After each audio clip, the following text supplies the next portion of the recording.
नहीं कर सकता था।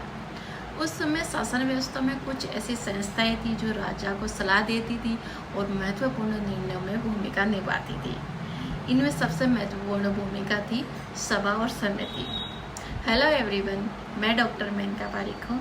आज हम बहुत आसान भाषा में समझेंगे कि सभा और समिति क्या थी, इनमें क्या अंतर था और इनका क्या महत्व था। सबसे पहले समझते हैं कि सभा क्या थी।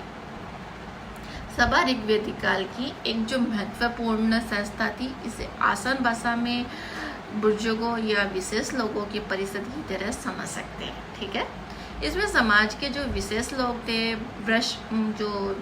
वरिष्ठ लोग थे, महत्वपूर्ण व्यक्ति थे, वो शामिल होते थे।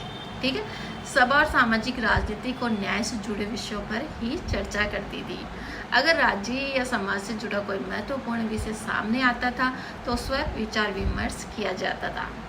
अब हम इसे उदाहरण के साथ में समझते हैं। आज की जिस संस्था में कोई महत्वपूर्ण निर्णय लेना होता है तो कुछ विशेष लोगों के द्वारा एक मीटिंग रखी जाती है जो उस संस्था से जुड़े रहते हैं, जिन्हें इसके बारे में अनुभव होता है। इसी तरह प्राचीन समय में भी किया जाता था कि वो राज्य व्यवस्था से जुड़े हुए होते थे, उन्हें अनुभव होता था और उनकी जो मीटिंग होती थी उसको सभा के नाम से संबोधित किया जाता है। अब समझते हैं समिति क्या है। अब समिति में क्या होता है कि ऋग्वेदिक काल की एक महत्वपूर्ण संस्था तो है ही, लेकिन सभा की तुलना में सीमित भी है। मतलब अधिक व्यापक रूप में लोग उसमें शामिल होते थे, जनसामान्य लोग उसमें आते थे और अपने विचार प्रकट करते थे। समिति राज्य से संबंधित विषयों और महत्वपूर्ण राजनीतिक मामलों में चर्चा करती थी। कुछ विद्वानों के अनुसार राजा का जो चयन किया जाता था उसमें भी समिति की भूमिका थी। इसलिए समिति का एक ऐसी संस्था के रूप में समझ सकते हैं जिसमें जनता की व्यापक भागीदारी दिखाई देती थी, ज़्यादा लोग उसमें शामिल होते थे। अब एक इम्पोर्टेंट फैक्ट है, सभा और समिति में अंतर क्या था। सभा समिति विशेष लोगों की संस्था थी। समिति अपेक्षाकृत व्यापक और जनसभा थी, यानी इसे दूसरे शब्द में हम समझते, सभा में वरिष्ठ और विशेष लोग अधिक महत्वपूर्ण थे और समिति में जनसामान्य की भागीदारी अधिक और अपेक्षाकृत मानी जाती थी। जनसामान्य का जो डिसीजन होता था उसी पर निर्णय लिया जाता था। अब राजा और सभा समिति के बारे में एक महत्वपूर्ण बात समझते हैं।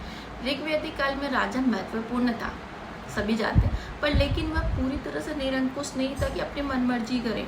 उसके लिए भी कुछ रूल रेगुलेशन थे। सभा बनी हुई थी, समिति बनी हुई थी, उसके आधार पर उसे अपने शासन में जो कार्य करना होता था उसके अकॉर्डिंग ही उसे करना होता था। ठीक है, और ये जो संस्थाएं थी वो उसके कार्य पर प्रभाव डालती थी। इससे पता चलता है कि उस समय शासन में परामर्श और सामाजिक विचार विमर्श की परंपरा मौजूद थी।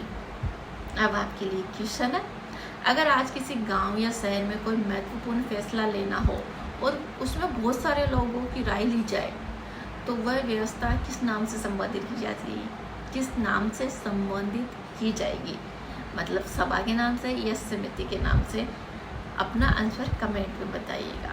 आज के लिए इतना ही, मिलते हैं नए वीडियो में नए टॉपिक के साथ। यदि आपको मेरा वीडियो पसंद आता है तो शेयर कीजिए और अपने दोस्तों के साथ शेयर कीजिए। इसी तरह आप आसान भाषा में इतिहास को समझना चाहते हैं तो मेरे चैनल को सब्सक्राइब कीजिए, बेल आइकन दबाइए, तो मैं जब भी नया वीडियो अपलोड करूँगी तो आपके पास इन्फॉर्मेशन पहुँच जाएगी।